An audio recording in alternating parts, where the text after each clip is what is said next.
Hey everyone, welcome back to our channel. In today's video, I'll show you guys how to change your playlist cover on Spotify. So let's dive in. First, open the Spotify app on your phone or desktop. Then you'll see 4 options on the bottom.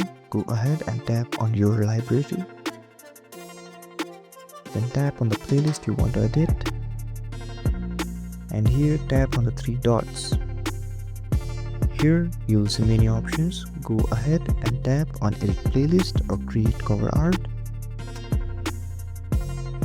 From here you can see the option called change playlist cover. Tap on it.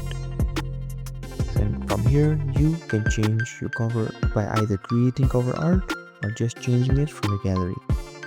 If this video was helpful, don't forget to like, share and subscribe, and comment down below if there is anything else I can help you guys with.